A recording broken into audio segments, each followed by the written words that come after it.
मोदी जी ने चाइना को और पाकिस्तान को भगा दिया।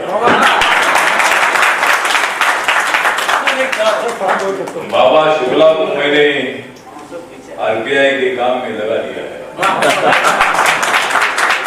बाबा शुक्ला को मैंने आरबीआई के काम में लगा दिया है, इसलिए उन्होंने अपना मनों को जगा दिया। बहुत सारे लोगों को हो रही है जलन, बहुत सारे लोगों को हो रही है जलन, क्योंकि आरबीआई में शामिल हुए हैं शुक्ला कृष्ण मिला।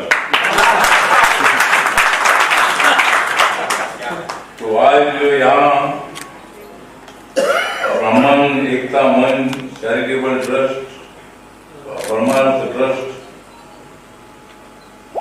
इसके ब्राह्मण एकता मंच के चेयरमैन शंभुनाथ मिश्रा जी, परमार्थ ट्रस्ट के चेयरमैन वजीर प्रसाद पांडे जी, यहाँ उपस्थित हमारे नव भारत के पत्रकार editor bridge Mohan Pandey ji, Kamlakar Mishra, doctor Krishna Shankar Mishra, कवि सुरेश मिश्रा,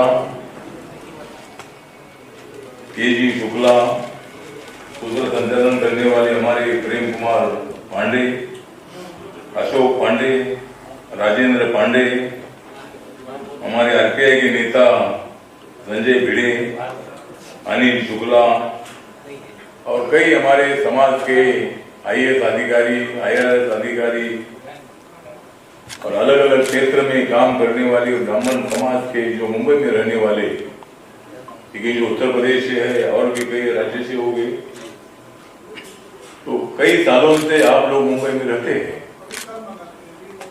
जब एक बार कुछ लोगों ने इसी तरह की घोषणा की थी कि उत्तर भारतीयों को मुंबई में रहने का अधिकार नहीं, तो मैंने उसका जवाब दिया था कि हम ईंट का जवाब पत्थर से देंगे। मुंबई किसी के बाप की जागीर नहीं है, ये मुंबई भारत की आर्थिक राजधानी है और यहाँ भारत के कोने कोने से किसी को भी यहाँ मुंबई में आकर रहने का अधिकार है। डॉक्टर बाबा साहब अम्बेडकर जी का संविधान ये नहीं बताता है कि भाई ये राज्य का आदमी उधर नहीं जाएगा, वो गांव का आदमी उधर नहीं जाएगा। जो भारतवासी है, पर भारत के कम से कम 4 करोड़ से ज्यादा लोग और इंडिया के बाहर रहते हैं। अमेरिका में 40 लाख से ज्यादा लोग रहते हैं, इंग्लैंड में 50-60 लाख से ज्यादा लोग रहते हैं। तो उत्तर प्रदेश के ब्राह्मणों को यहाँ आने का पूरा अधिकार है और ब्राह्मण समाज में अमीर भी लोग हैं, उद्योगपति भी है, बिल्डर भी है। मतलब हमारे बाबा शुक्ला तो बिल्डर है, बाबा शुक्ला तो बिल्डर है, लेकिन मैं बिल्डर हूं। तो बहुत सारे उद्योग धंधे में हमारे लोग आते हैं। जब हमने उनको बोला कि भाई अगर आपको पानी पूरी खानी है तो आपको यूपी वाला याद आता है, अगर सुबह सुबह आपको दूध चाहिए तो यूपी वाला याद आता है, और अगर आपको दूध नहीं मिलेगा तो तुम चाय नहीं पी सकते, तुम चाय नहीं पी सकेंगे तो तुम जी नहीं सकते। तो बहुत सारे लोगों को चाय लगता है, जिसको रात को दूसरा लगता है, इसी तरह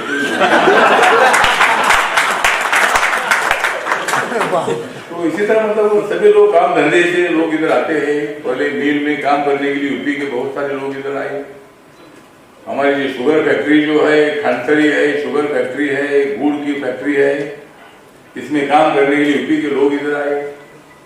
छोटा मोटा धंधा करके बाद में अच्छे उद्योगपति बन गए, बिल्डर बन गए और अच्छा मतलब यहाँ इतने दूर कोस गांव से आने के बाद हमारे सभी समाज के उत्तर भारत के लोग यहाँ रहते हैं और उसमें हमारा ब्राह्मण समाज जो है, ब्राह्मण समाज के बारे में मुझे जरूर रिस्पेक्ट है।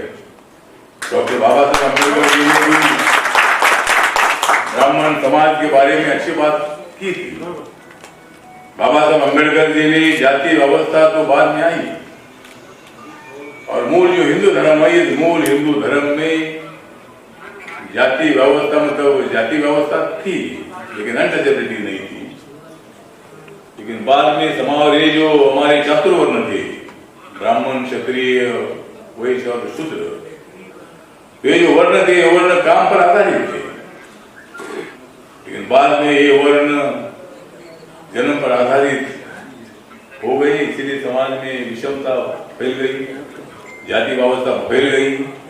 और बाबा साहब अम्बेडकर जी बोलते थे कि वह अपने ऊपर दलित पर अत्याचार इसलिए होता है कि उस लोगों के मन में, दिल में, दिमाग में ये बात बताई है ये अनटचेबल है, ये अछूत है, उनका परिवर्तन होना चाहिए। तो आज मुझे खुशी है कि मैं हमेशा दलितों में बैठता हूँ, लेकिन आज मैं ब्राह्मणों के बीच में बैठा हूँ। आज ब्राह्मण ने सम्मेलन लिया और इस सम्मेलन में सिर्फ महाराष्ट्र के ब्राह्मण नहीं थे, कश्मीर से कन्याकुमारी तक के ब्राह्मण आए थे। राजस्थान से भी ब्राह्मण था तो गुजरात से भी ब्राह्मण था, उड़ीसा से ब्राह्मण था तो मद्रास से भी ब्राह्मण था, तमिलनाडु से लेके बिहार तक और उत्तर प्रदेश से लेके छत्तीसगढ़ तक के ब्राह्मण आए थे। और ब्राह्मणों की ये पीड़ा थी कि सबके लिए रिजर्वेशन की मांग हो रही है, लेकिन ब्राह्मणों को शिक्षा से वंचित किया जा रहा है। तो कम से कम शिक्षा के क्षेत्र में जो ब्राह्मण का शुरू से वर्चस्व रहा है उसके क्षेत्र में ब्राह्मण को आरक्षण मिलना चाहिए, ऐसी हमारे अंदर वेदना थी। तो इसके लिए आज हमने सामाजिक न्याय मंत्री को एक ब्राह्मण सम्मेलन करके निमंत्रित किया और उसमें हमने ये मांग रखी थी और सामाजिक न्याय मंत्री ने हमें आश्वस्त किया है कि इस बारे में वो आगे भी प्रयास करते रहेंगे। आगे अगर न्याय नहीं मिलता है या जिस तरह की आप लोगों की मांग है, उनके सामने जो प्रस्ताव रखा है, अगर ये पास नहीं होता तो आगे आप लोगों की क्या किस तरह की भूमिका होगी? देखिए, ये हिंदुस्तान की सबसे बड़ी विडंबना है कि हजारों साल से वेद हो या कोई भी होली स्क्रिप्चर हो, उसके अंदर ब्राह्मणों को विप्र कहा जाता है, जिसका अर्थ होता है भिक्षुक। तो जो हजारों साल से भिक्षुक के रूप में वर्णित था उसको आरक्षण से इसलिए दूर रखा गया क्योंकि वो अचानक संपन्न साबित हो गया। और जो हजारों साल से हमारे देश में राज करते थे, हमारा किसी के आरक्षण का विरोध नहीं है, जो हजारों साल से राज करते थे उनके आरक्षण के लिए आज हर जगह आवाज उठ रही है। तो ब्राह्मणों के लिए भी आवाज उठनी चाहिए। हमारा किसी से आरक्षण का विरोध नहीं है, लेकिन हमारे आरक्षण का भी कहीं विरोध नहीं होना चाहिए। और रही बात आरक्षण की बात ना मानने से, तो जैसा अन्य लोकतांत्रिक तरीके से आरक्षण की मांग कर रहे हैं वो ब्राह्मण समाज भी मांगेगा। और अगर ब्राह्मण समाज को आरक्षण से दूर रखा जाएगा तो इसका दूरगामी प्रभाव आने वाले अब इलेक्शन में भी दिखाई देगा। अब देखा जाए तो ब्राह्मण से लोग दूर भाग रहे हैं या उन्हें कहीं ना कहीं टारगेट किया जा रहा है या उन्हें मारा जा रहा है, इससे क्या करेंगे? देखिए, ब्राह्मणों से अब राजनीतिक पार्टी दूर नहीं भाग रही है, राजनीतिक पार्टी तो अब ब्राह्मणों के नजदीक आ रही है क्योंकि ब्राह्मण अब संगठित हो चुका है, उसको अपना अधिकार समझता है। और रही बात जो ब्राह्मणों को पीड़ित किया जाता है, जो मारपीट किया जाता है, तो ब्राह्मण ने कभी हथियार नहीं उठाया है और ब्राह्मण जीवन में कभी हथियार नहीं उठाएगा। लेकिन संविधान कभी किसी को अकेला नहीं छोड़ता है, तो संवैधानिक रूप से उसका हम बराबर विरोध करेंगे और उसके लिए हम कोशिश करेंगे कि ऐसा कृत्य करने वाले को दंडित किया जाए। जहां तक बात की जाए, आप लोग रिजर्वेशन जरूर मांग रहे हैं, अच्छी बात है मांगे, लेकिन मुझे लगता है कि उससे पहले सुरक्षा मांगनी चाहिए ब्राह्मणों के लिए। सबसे बड़े स्टेट उत्तर प्रदेश में ही ब्राह्मण सुरक्षित नहीं है, ब्राह्मण वहां आरोपी भी है और ब्राह्मण वहां पीड़ित भी है। देखिए, जब वहां जहां तक सुरक्षा की बात आती है तो सुरक्षा संविधान देता है जी, और ब्राह्मण को संवैधानिक लड़ाई लड़ने का रास्ता मालूम है। ठीक है, अभी कुछ ब्राह्मण पीड़ित हैं, लेकिन उसके लिए हमारा ब्राह्मण संवैधानिक लड़ाई लड़ने के लिए सुचारू रूप से है। और जो राजनीतिक सरकार ब्राह्मण समाज को आरक्षण से या सुरक्षा से किसी भी रूप से वंचित रखेगी तो उसको उसका खामियाजा भुगतना पड़ेगा। ब्राह्मणों को जागरूक करने के किस तरह आप लोग आगे का अभियान शुरू करेंगे या उन्हें ज्यादा जोड़ने की कोशिश करेंगे या उन्हें किस तरह बढ़ चढ़ के देश में हिस्सा लेना चाहिए उसके लिए प्रयत्न करेंगे? देखिए, आज सबसे बड़ी विशेष बात यह थी कि रिपब्लिकन पार्टी ऑफ इंडिया ने भी ब्राह्मणों के लिए आरक्षण की मांग की है और ये ब्राह्मणों के लड़ाई की शुरुआत है। और मुझे आशा है कि ये लड़ाई ज्यादा लड़नी नहीं पड़ेगी क्योंकि ब्राह्मणों की जो मांग है बहुत जायज है, क्योंकि वो शिक्षा के क्षेत्र में अब मांग कर रहा है। और जैसा कि लोगों ने ब्राह्मणों के लिए बहुत कुछ किया नहीं है। राजनीतिक पार्टियों ने ब्राह्मणों को हमेशा एक लुभाया है। बहुत सारी ऐसी जो समाज में लोग हैं जिनको हमारी राजनीतिक पार्टी लुभाती तो है, देती कुछ नहीं है, लेकिन जो लड़ता है उसको लड्डू मिल जाता है। तो हमें लड्डू नहीं चाहिए, हमको शिक्षा चाहिए, और शिक्षा के लिए हम जन जागृति फैलाएंगे, अपने समाज को संगठित करेंगे और संगठित होकर संघर्ष करने की प्रेरणा देंगे। और संघर्ष जो होगा वो संवैधानिक रूप से होगा और उसका जो है लोकतांत्रिक अधिकार हम अभी आने वाले आगामी चुनाव में उत्तर प्रदेश में दिखाएंगे। आपके लिए एक सवाल। ठावले जी ने आपको अपनी पार्टी का राष्ट्रीय उपाध्यक्ष बनाया है और अभी आगे आने वाली उत्तर प्रदेश में चुनाव है जी। तो आपकी पार्टी को, अपनी पार्टी को आप उत्तर प्रदेश में किस तरह से स्थापित करेंगे?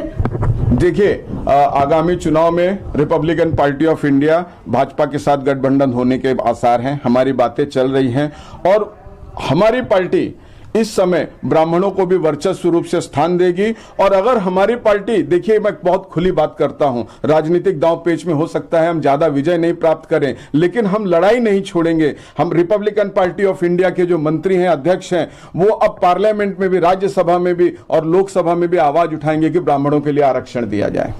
ब्राह्मणों को आरक्षण मांगने के लिए 70 साल क्यों लगे? ब्राह्मणों को अभी तक समझ में ही नहीं आया कि उनको बेवकूफ बनाया जा रहा था।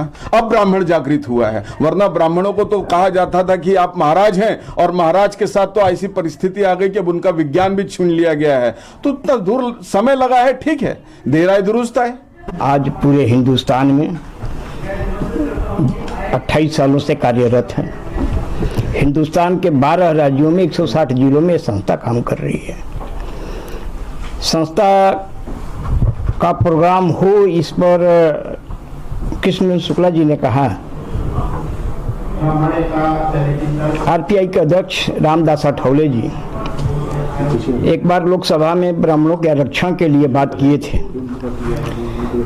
तो जो हमारे लिए काम करता है हम उसके लिए काम जरूर करेंगे, ये परंपरा रही है भारतवर्ष की। तो मैंने निर्णय लिया कि हम और शुक्ला जी मिलकर, हमारी पूरी संस्था मिलकर रामदास अठौले जी का समाजश्री पुरस्कार से उन्हें सम्मानित किया जाएगा। दोस्तों, ब्राह्मण एकता मंच एक विचार है। ऐसा नहीं कि हम ब्राह्मणों को एकजुट कर किसी के विरोध के लिए हम करें। ब्राह्मणों में क्या कमियां हैं, क्या खामियां हैं, या इनका उत्थान कहाँ रुका हुआ है, इस विषय के लिए ब्राह्मण एकता मंच काम कर रही है। और हम सब मिलकर संस्था के जितने पदाधिकारी हैं, हमारे बड़े भाई कमला Shankar Mishra ji x commissioner custom हैं, 97 से संस्था के साथ जुड़े हुए हैं, और बहुत सारे पदाधिकारी हैं, चाहे उद्योगपति हों। हम सब मिलकर चाह रहे हैं कि समाज में जो विकृति आई है वो दूर हो जाए। ऐसे ब्राह्मण समाज का पथ प्रवर्तक है, समाज को दिशा और दशा दिखाता है। इस कड़ी को आगे हमेशा बढ़ाकर ब्राह्मण ज्ञान दे और ज्ञान ले की नीति पर काम करता रहेगा। एकता मंच चैरिटी ट्रस्ट और परमार्थ ट्रस्ट द्वारा आयोजित इस कार्यक्रम में आज, जैसा कि आप जानते हैं कि ब्राह्मण भूषण सम्मान से कृष्ण शुक्ला जी को सम्मानित किया गया और समाजश्री सम्मान से माननीय केंद्रीय मंत्री श्री रामदास अठौले जी को सम्मानित किया गया। ये हमारे लिए गौरव की बात है कि आज ब्राह्मणों को भी प्रवेश दिया है उन्होंने, अठौले जी ने, और शुक्ला जी का को सम्मानित किया, राष्ट्रीय उपाध्यक्ष बनाया है। ये भी बड़े गौरव की बात है। बाकी हमारी संस्था, जैसा कि हमारे अध्यक्ष ने बताया, शंभुनाथ मिश्रा जी ने, वो सेतु का काम करते हैं, पूरे भारतवर्ष में इसका विस्तार कर रहे हैं और ये प्रसार करें और ब्राह्मणों के कल्याण के लिए काम करें। यही हमारा उद्देश्य है और इसके लिए हम सतत प्रयासरत हैं और आगे भी कार्य करते रहेंगे।